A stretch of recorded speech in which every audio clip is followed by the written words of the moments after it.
Inaya nga kami ng boss ni Maui na manood ng PBA at naghanap nga kami agad ng mag-aalaga kay Boba ng last minute. Last minute nga iyon, kaya naman naghanap ako na pwedeng mag-alaga kay Boba dahil nga bawal sa court ang aso. Ang masaklap nga lang yung buong pamilya ko nga pumunta nga ng SM. Wala nga sumasagot sa tawag ko, kaya naman ako na yung naghanap sa kanila sa loob ng mall. Pero dahil anong oras na nga at kailangan na nga umalis ni coach, hindi na nga kami nakasama. Kaya para hindi nga masayang ang oras, nag-ocular na nga lang kami dito sa hotel kung saan kami magpe-prepare at sa venue, pati na nga rin sa simbahan kung saan matutuloy ang kasal.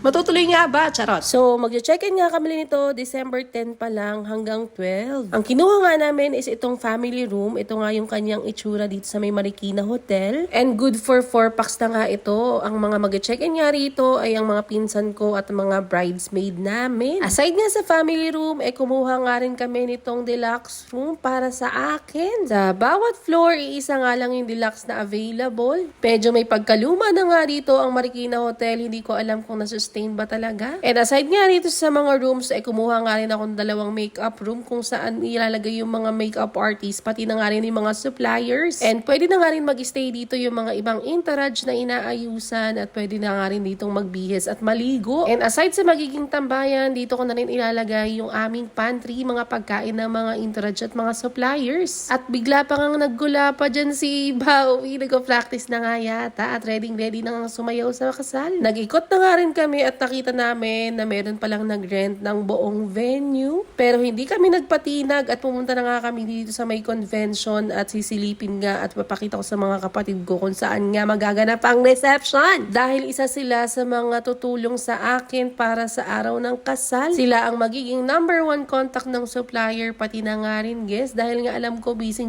na ako sa araw ng kasal kaya wala na akong oras. Nalungkot ka ako kasi ang bala ko talagang kunin is yung sa baba, kaso nga lang hindi na available at na-rent na nga ito ng isang company. At sana nga lang magkasya rito ang buong bisita pag may pagkain na at mga nakaayos na nga. Tinuro ko na nga dyan sa mga kapatid ko kung saan nila ilalagay yung mga bagay-bagay sa araw ng kasal. Pinapa-visualize ko na nga sa kanila para hindi na ako utos ng utos sa araw ng kasal. And aside nga sa ocular, nagpadagdag nga ako ng mga rooms dahil nga mayroong mga ibang bisita na magbubuk din. After nga namin sa Marikina Hotel, binisita na nga rin namin itong simbahan kung saan kami ikakasal. Ano ba? So, just konting idea lang kung bakit dito ko napili na ikasal. Kasi nga po, dito rin kinasal yung nanay at tatay ko at nasa loob na ako ng tiyan ng nanay ko ng mga oras na yun. So, pumasok na nga lang din kami dito sa loob. Sunday nga ito, kaya naman merong Sunday Mass. Pero kung tatanungin niyo ako kung na-excite ba ako na malapit na nga ang aming kasal kasi more than a month na lang, well, hindi po ako na-excite as of the moment dahil po ako ay nai-stress at namumblema kung saan namin kukunin yung mga pambayad dahil kailangan na namin mag-fully pay. Pero ang mahalaga, sinurrender ko na lahat kay Lord. Kaya naman, ayoko nang mag-isip at magpaka-stress. So, as of the moment, talaga namang pina-finalize na nga namin yung aming guest list. Kaya naman sa aming mga bisita, sa aming mga priorities na mga kaibigan at kamag-anak, please lang magsipunta po kayo. At kung hindi naman kayo pwede kayong magsabi sa amin para mabigyan namin ng ibang opportunity yung mga gusto talagang makita. Ma-witness yung kasal namin. Kasi sa totoo, lang po ay madali lang magplano at magsiguro ng wedding planning. Pero ang hirap po talaga na mag-handle ng mga guest list. Kasi ang daming pa-importante.